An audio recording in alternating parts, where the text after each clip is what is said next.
Although there hasn't been any changes to agents, and this week's patch ended up being cancelled due to the system updates that Valorant is getting, I think that there's been some changes in the agent meta that have become much more noticeable. What's going on, Pro Guides family? It's your host Sergeant Frost, and today we have an updated agents tier list. With Breeze being added into the competitive map pool and agents having stabilized in this patch, it seems certain factors have taken center stage in deciding the rank meta. For this video, one very large factor that has driven how the tier list has changed is practicality and agent skill floors. So let's jump right in with the S tier. Jett is once again at the top of the S tier because of how well she is currently able to break open bomb sites in the current meta. Jett's lightning fast blitzes into sites forces defenses to stay on their toes and prep themselves to rotate early if the flying Korean duelist has her knives out with a team ready to trade her. In this meta, speed is king when it comes to taking bomb sites in ranked. At the moment, there isn't any better duelist agent that can get in and out with the speed and efficiency that Jett can. As such, she gets to keep her place as always on top of our tier list.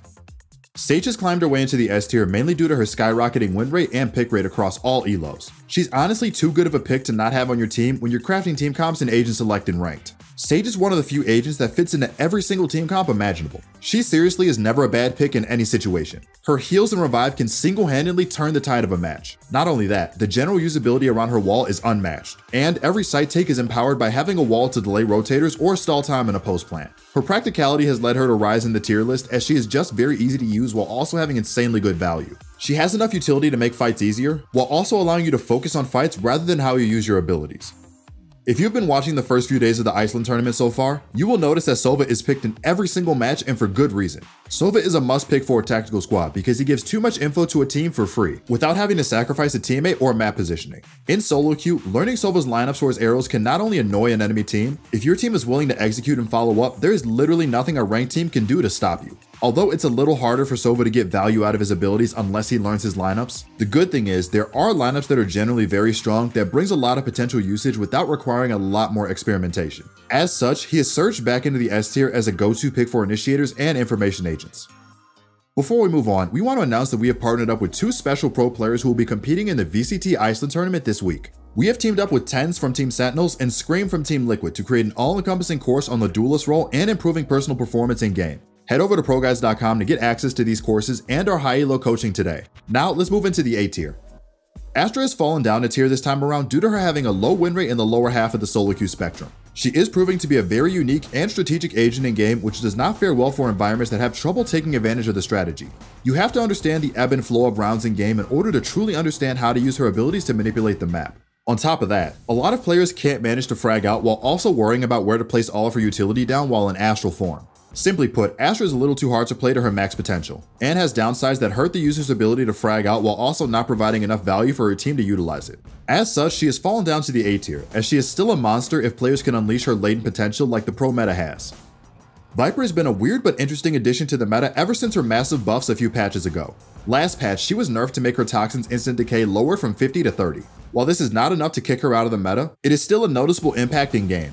Before, if a player walked through her wall or smoke, the minus 50 HP would make a full armor target 3-shot. And if someone was missing a little armor or if they didn't have any at all, they would quickly become 2-shot. This was a little too oppressive for her utility, so Riot tuned her damage back a little to 30 now.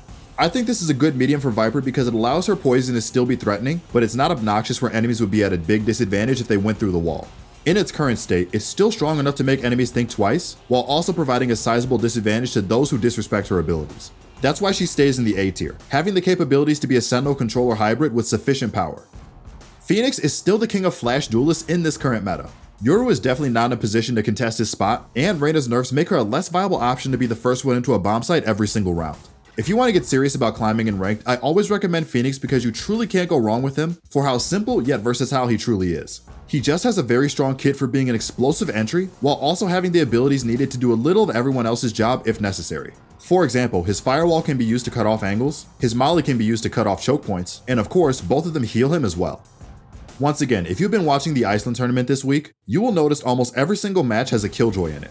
And that's because Killjoy is a must pick for any team that doesn't want to get steamrolled on defense. She possesses one of the best ultimates in the entire game, and her defensive setup she can construct on site with her turrets, mollies, and bot can make her a one-man anchor on a bomb site.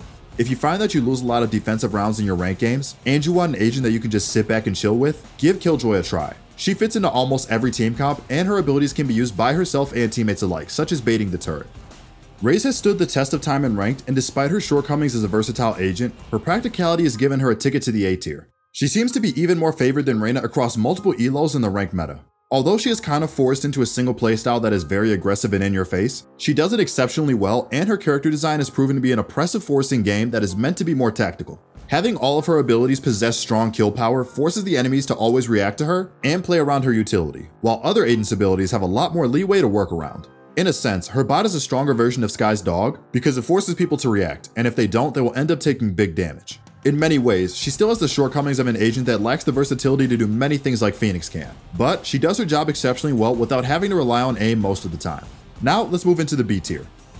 Omen has been overshadowed, pun intended, by Astra and Viper as of recently because of their popularity in pro play. But in solo queue, Omen is one of the simplest smoke agents in the game, and he is very consistent at doing his job and leaving very little room for error that could cost your team. Some people might think that they nerfed him a little too heavily earlier this year, but he is still a more than serviceable controller in-game, especially in a ranked environment where you don't need that many smokes to work the map. Having the ability to play as a semi-duelist with his flash and mobility does a lot of favors for Omen enthusiasts. However, he still doesn't have a lot more to bring to the table other than being a decently versatile and easy to use controller. Yet, a good Omen will always find a way to outplay the enemy team, so his ranking in this tier list is based off of his current capabilities, but his potential for mind games is sky high. It just means that a player has to use his brain a lot more to unlock his carry potential.